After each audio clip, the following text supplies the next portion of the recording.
প্ৰিয় দৰ্শকসকল, আপোনালোকে চাই আছে real facts Assam. Graduate teacher হিন্দীৰ দ্বিতীয় মেধা তালিকা প্ৰকাশৰ ইতিমধ্যে দাবী কৰি বহুতে সংবাদমেল কৰিছিলে।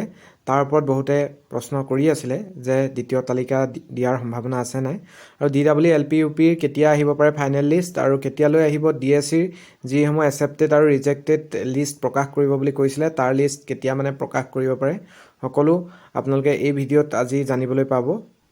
ইতিমধ্যে হিন্দী বিষয়ৰ দ্বিতীয় মেধা তালিকা প্ৰকাশ নোপোৱাত বহুতো প্ৰাৰ্থীয়ে হতাশ হৈ দাবী কৰিছে, আৰু নিউজো ইতিমধ্যে প্ৰকাশ পাইছে।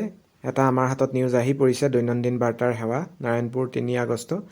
স্নাতক শিক্ষকৰ ইতিমধ্যে কলা, বিজ্ঞান, সংস্কৃত, গণিত বিষয়ৰ প্ৰথম মেধা তালিকা 23 জুন তাৰিখে প্ৰকাশ পাইছিলে, আৰু দ্বিতীয় মেধা তালিকা 25 জুলাইত হিন্দীৰ সমান্তৰালভাৱে প্ৰকাশ কৰা হৈছিলে। কিন্তু পৰিতাপৰ বিষয়, উপযুক্ত অৰ্হতাপূৰ্ণ টেট অৱতীৰ্ণ হিন্দী শিক্ষক পদৰ প্ৰাৰ্থীয়ে প্ৰথম তালিকা 642টা পদৰ বিপৰীতে প্ৰকাশ পালে 25 জুলাইত, আৰু হিন্দীৰ প্ৰথম তালিকা সানমিহলি কৰি আন বিষয় অৰ্থাৎ কলা, বিজ্ঞান, সংস্কৃত, গণিত বিষয়ৰ দ্বিতীয় তালিকাৰ লগত প্ৰকাশ কৰাটো বহুতো প্ৰাৰ্থীৰ বাবে সেইটো এটা হাথৰ হৈ আছে। কাৰণ বেলেগ বেলেগ হিন্দীৰ বাহিৰে অন্যান্য কিন্তু স্নাতক শিক্ষকৰ ক্ষেত্ৰত দ্বিতীয়খন তালিকা প্ৰকাশ কৰা হ'ল, কিন্তু হিন্দীৰ প্ৰথমখন তালিকাহে প্ৰকাশ কৰা হৈছে এতিয়ালৈকে। গতিকে স্বাভাৱিকতে হিন্দীৰো এখন দ্বিতীয় তালিকা প্ৰকাশ কৰাৰ যথেষ্ট প্ৰাসংগিকতা আছে, আৰু সেইবাবে এতিয়া সৰব হৈছে সদৌ অসম গ্ৰেজুৱেট শিক্ষক হিন্দী বিষয়ৰ পৰীক্ষাৰ্থীসকল, আৰু অহা 10 আগষ্টৰ পূৰ্বে হিন্দী বিষয়ৰ পদৰ দ্বিতীয় মেধা তালিকা ঘোষণা কৰিবলৈ ইতিমধ্যে সংগঠনটোৱে আহ্বান জনাইছে। গুৱাহাটী প্ৰেছ ক্লাবত সংবাদমেল অনুষ্ঠিত কৰি সংগঠনটোৰ নেতৃবৰ্গৰ তৰফৰ পৰাও এই দাবী উত্থাপন কৰে। সদৌ অসম গ্ৰেজুৱেট শিক্ষক হিন্দী বিষয়ৰ পৰীক্ষাৰ প্ৰাৰ্থীৰ নেতৃবৰ্গই জনোৱা অনুসৰি 19 জানুৱাৰীত উচ্চ আৰু উচ্চতৰ মাধ্যমিক বিদ্যালয়ৰ বাবে টেট পৰীক্ষা অনুষ্ঠিত হৈছিল। ইয়াৰে হিন্দী বিষয়ৰ শিক্ষকৰ যিটো স্নাতক শিক্ষকৰ 642টা পদৰ বাবে অনুষ্ঠিত হৈছিল পৰীক্ষা, কিন্তু একেলগে অনুষ্ঠিত কলা, বিজ্ঞান, গণিত, সংস্কৃত আদি বিষয়ৰ প্ৰথম আৰু দ্বিতীয় তালিকা ঘোষণা হ'ল যদিও হিন্দী বিষয়ৰ দ্বিতীয় তালিকা প্ৰকাশৰ কথা দিন ঘোষণা কৰা নাই, যাৰ পৰিণতিত হিন্দী বিষয়ৰ উপযুক্ত পদৰ বিপৰীতে আবেদন কৰা প্ৰাৰ্থীসকলৰ মাজত এতিয়া হতাশাগ্ৰস্ততা আৰু হাহাকাৰ লাগিছে বুলি সংগঠনটোৱে নেতৃবৰ্গই উল্লেখ কৰে। আৰু এটা কথা, PGTৰ বাবেও বহুতে দাবী ইতিমধ্যে কৰি আছে। PGTৰো দ্বিতীয় তালিকা প্ৰকাশ কৰা হোৱা নাই, আৰু হিন্দীৰো কৰা হোৱা নাই, আৰু অন্যান্য ক্ষেত্ৰত যদি কেনেবাকৈ পোষ্ট থাকি গৈছে তেনেহ'লে সেইখিনি পোষ্টটো কিন্তু ফিলআপৰ বাবে তৃতীয় তালিকা প্ৰকাশৰো দাবী কৰি ৰখা হৈছে। কিন্তু নিউজ এতিয়ালৈকে বিশেষভাৱে এই কথা বতৰাখিনি হাইলাইট হোৱা নাই, কিন্তু তথাপিও বহুতো প্ৰাৰ্থীয়ে কিন্তু এতিয়াও লাগি আছে, আমি গম পাই আছোঁ। আৰু এই সংগঠনটোৱে কয় যে গ্ৰেজুৱেট শিক্ষক নিযুক্তিৰ ক্ষেত্ৰত অন্যান্য সকলো বিষয়ৰ যেনে কলা, বিজ্ঞান, গণিত আৰু সংস্কৃতৰ ফলাফল 23 জুনতে ঘোষণা হ'ল যদিও কেৱল হিন্দী বিষয়ৰ ফলাফল 25 জুলাইত ঘোষণা কৰে প্ৰথম মেধা তালিকা হিচাপে, যাৰ বিনিময়ত হিন্দী বিষয়ৰ দ্বিতীয় তালিকা পোৱাৰ ক্ষেত্ৰত অপেক্ষাৰত হৈ থাকিবলগীয়া হৈছে। এই একমাত্ৰ বিলম্বৰ ফলত হিন্দী বিষয়ৰ প্ৰাৰ্থীসকলে গভীৰ মানসিক চিন্তা আৰু অনিশ্চয়তাৰ সন্মুখীন হৈছে। ই এক অযুক্তিকৰ আৰু বিভেদমূলক পদক্ষেপ।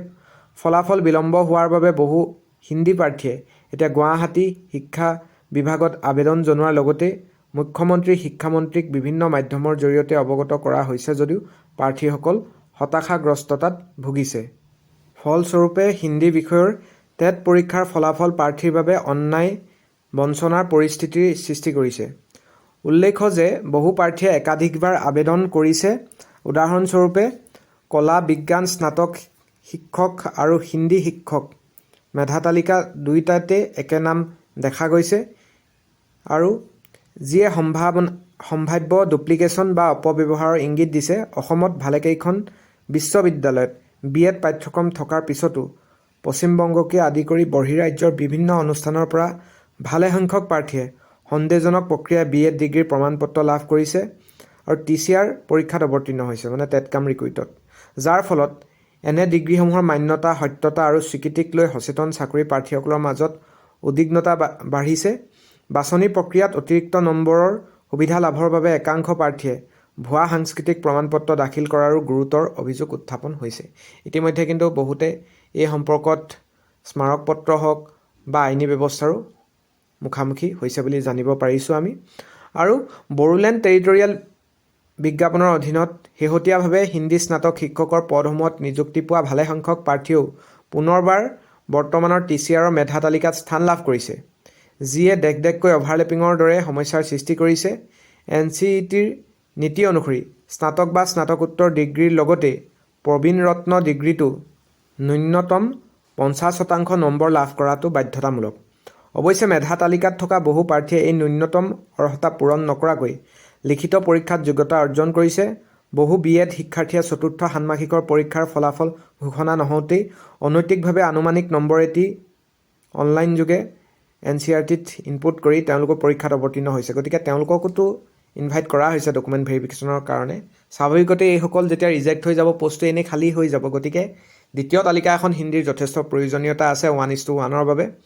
আৰু হিন্দী শিক্ষকৰ মেধা তালিকাত তেওঁলোকৰ নাম যিহেতু সোমাই গৈছে, সেইবাবে যিসকল ইতিমধ্যে 4th চেমত কমপ্লিট হোৱা নাছিলে সেইসকলো আছে। যথেষ্ট কিন্তু এই ক্ষেত্ৰত বিসংগতি আছে। হিন্দী শিক্ষকৰ পোষ্ট খালী হোৱাৰ যথেষ্ট সম্ভাৱনা আছে। গতিকে এখন ছেকেণ্ড লিষ্টৰ যথেষ্ট প্ৰয়োজন হৈছে।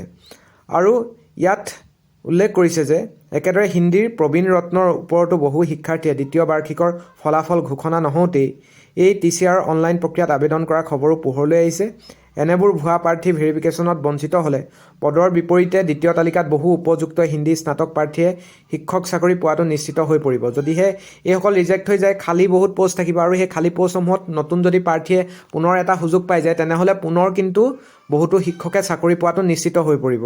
আৰু ইয়াত উল্লেখ কৰিছে যে কোৱা বাহুল্য যে যিহেতু 10 অক্টোবৰৰ ভিতৰত নিযুক্তি প্ৰক্ৰিয়া সম্পূৰ্ণ কৰা হ'ব বুলি চৰকাৰৰ পৰা জনোৱা হৈছে, সেয়ে হিন্দী বিষয়ৰ দ্বিতীয় মেধা তালিকাৰ ফলাফলো 10 আগষ্টৰ ভিতৰতে ঘোষণা কৰিবলৈ সংগঠনবিলাকে অনুৰোধ জনাইছে। আৰু এইবিলাক ইতিমধ্যে গ্ৰেজুৱেট শিক্ষক হিন্দী বিষয়ৰ দ্বিতীয় মেধা তালিকা সন্দৰ্ভত বিভিন্ন যিসকল সংগঠন আছে, গ্ৰেজুৱেট টিচাৰ হিন্দী যি সংগঠন আছে, তেওঁলোকে বিভিন্ন ধৰণে দাবী জনাই আছে। আৰু বহুতো প্ৰাৰ্থীয়ে ইণ্ডিভিজুৱেলিও কিন্তু প্ৰতিবাদ কৰি আছে, বিভিন্ন ধৰণৰ স্মাৰকপত্ৰ প্ৰদান কৰি আছে শিক্ষা বিভাগক বা ঊৰ্ধ্বতম কৰ্তৃপক্ষক। গতিকে স্বাভাৱিকতে আমাৰ ফালৰ পৰাও এটা আশা আছে যে দ্বিতীয় তালিকা এখন প্ৰকাশ হ'ব হিন্দী বিষয়ত। আৰু যিহেতু আপোনালোকে গম পায় যে DSCৰ এক্সেপ্টেড আৰু ৰিজেক্টেড লিষ্টটো প্ৰকাশ কৰা হ'ব। যিসকলক ৰিজেক্ট কৰিলে তেওঁলোকৰ তালিকাও প্ৰকাশ কৰা হ'ব আৰু তাত ৰিজন থাকিব বুলি ইতিমধ্যে নটিছত উল্লেখ আছিলে। গতিকে এক্সেপ্টেড ৰিজেক্টেড লিষ্ট এটাও ওলাব। যিসকল আপোনালোকে এক্সেপ্টেড হৈ গ'ল, ফাৰ্ডাৰ প্ৰচেছিঙৰ বাবে আপোনালোকে চাকৰি পাবলৈ সক্ষম হ'বই। গতিকে বিশেষ আপোনালোকে টেনশ্যন লৈ থকাৰ প্ৰয়োজন নাই। আৰু বাকী যিবিলাক পোষ্ট থাকি গৈছে, দ্বিতীয় ভেৰিফিকেশ্যনটো যদি কিবা পোষ্ট থাকি গৈছে আৰু ছেকেণ্ড লিষ্ট হিন্দীৰ ক্ষেত্ৰত হওক, PGTৰ হওক, আপোনালোকে ভালকৈ লাগি থাকক। আৰু এখন চৰকাৰৰ তৰফৰ পৰা GT PGT লিষ্ট প্ৰকাশ কৰক, য'ত হিন্দীৰ ছেকেণ্ড লিষ্ট হওক বা অন্যান্য ক্ষেত্ৰত কিবা যদি পোষ্ট থাকি গ'ল, GTৰ বেলেগ বেলেগ কেটেগৰী, ছায়েন্স হওক, সংস্কৃত হওক, আৰ্টছ হওক, যদি থাকি গৈছে তাতো চৰকাৰে সুযোগ দিয়ক। আৰু PGTত যিহেতু পোষ্ট আছে, PGTটো চৰকাৰে দিয়ক। আৰু যিসমূহ পদৰ বাবে বিজ্ঞাপনত উপযুক্ত প্ৰাৰ্থীয়ে নাপালে অৰ্হতাপূৰ্ণ, সেইবিলাক পিছৰ বিজ্ঞাপনত দি দিয়ক। কোনো তাত আক্ষেপ নাই। নতুনকৈ যিহেতু পাতিবই লাগিব যদিহে অৰ্হতা সম্পন্ন প্ৰাৰ্থী নাপায়। কিন্তু কিছুমান পোষ্ট ভেকেণ্ট ৰৈ আছে, কিন্তু উপযুক্ত প্ৰাৰ্থী আছে। গতিকে তেওঁলোকক এটা সুবিধা দিয়াটো প্ৰয়োজন। চৰকাৰকো অনুৰোধ জনাম, চৰকাৰে পুনৰ বিবেচনা কৰক। আগষ্ট মাহৰ ভিতৰত অন্তত যিখিনি পোষ্ট থাকি গৈছে আৰু অৰ্হতা সম্পন্ন প্ৰাৰ্থী আছে বিজ্ঞাপনৰ বিপৰীতে, তেওঁলোকক পুনৰ এটা সুযোগ দিয়াটো প্ৰয়োজন। আৰু এই আমি যিমান দূৰ শুনিছোঁ বা গম পাইছোঁ, GT PGTৰ যেতিয়ালৈকে ফাইনেল লিষ্টটো মানে এক্সেপ্টেড ৰিজেক্টেড লিষ্টটো প্ৰকাশ নকৰে, তেতিয়ালৈকে DEE UPৰ লিষ্টটো প্ৰকাশ কৰা নহয়। কাৰণ এইবাৰ যিহেতু DEE আৰু DSCৰ মাজত ভাবিম বুলি ইতিমধ্যে আমাৰ ডাইৰেক্টৰ বাইদেৱে সুৰঞ্জনা সেনাপতি বাইদেৱে কৈছিলে। গতিকে প্ৰথমতে DSCৰ লিষ্ট মৰাৰ পিছত DEEৰ লিষ্ট আহিব। আৰু তেতিয়া কি হ'ব, DSCত গ্ৰেজুৱেট টিচাৰত যদি কোনোবাই পাই যায়, তেনেহ'লে তেওঁ যিহেতু DEE UPত আৰু নাযায়, তেনেকৈ কিবা এটা সমস্যাৰ সমাধান কৰিব পাৰিব অভাৰলেপিঙৰ ক্ষেত্ৰত। গতিকে তেনেকুৱা কৰিলে নিশ্চয় কিবা এটা উপায় ওলাব অভাৰলেপিং নিয়ন্ত্ৰণৰ ক্ষেত্ৰত। আৰু হিন্দীৰ ক্ষেত্ৰত বহুতক উইডেল কৰি ৰাখিছে হিন্দী ৰত্ন। গতিকে কিছুমানক ভেৰিফিকেশ্যনৰ বাবে উইডেল কৰি ৰাখিছে, তাৰমানে তেওঁ কেঞ্চেল হোৱাটো নুবুজায়। তেওঁ এক্সেপ্টেডে হ'ব, কিন্তু তেওঁ প্ৰপাৰ ভেৰিফিকেশ্যন যোনটো ইনষ্টিটিউটৰ পৰা কৰিছে, তেওঁৰ প্ৰপাৰ ভেৰিফিকেশ্যন হোৱাৰ পিছত তেওঁৰ উইডেলটো উঠাই দিয়া হ'ব। গতিকে আপোনালোকে এই ক্ষেত্ৰত বিশেষ চিন্তিত হোৱাৰ প্ৰয়োজন নাই। সকলোৰে ৰিজাল্ট আহিব। আৰু BOVও যদি কাৰোবাৰ লিখিছে বেক অফিচ ভেৰিফিকেশ্যন, আপোনালোকে NCT ৰিকগনাইজ ইনষ্টিটিউটৰ পৰা কৰিছে, আপুনিও এক্সেপ্টেড হৈ যাব। খালি অলপ সময়ৰ প্ৰয়োজন, কাৰণ চৰকাৰৰ কিছুমান গাইডলাইন আছে, সেই নিয়ম নীতিসমূহ পালন কৰিব লাগিব। গতিকে স্বাভাৱিকতেই বেক অফিচ ভেৰিফিকেশ্যন লিখে কিছুমান ক্ষেত্ৰত। আৰু যদি প্ৰপাৰ আপোনাৰ সকলো ডকুমেণ্টছ আছে, লিগেল ডকুমেণ্টছ আছে, আপুনি এক্সেপ্টেড হৈ যাব। খালি আপুনি অলপ দিন ৱেইট কৰিব লাগিব। এইখিনিয়ে হৈছে GT PGT সন্দৰ্ভত আপোনালোকক জনাবলগীয়া গুৰুত্বপূৰ্ণ ইনফৰমেশ্যন। যিসকলে ফাৰ্ষ্ট ভিজিট কৰি আছে চেনেলটো ছাবস্ক্ৰাইব কৰি ল'ব।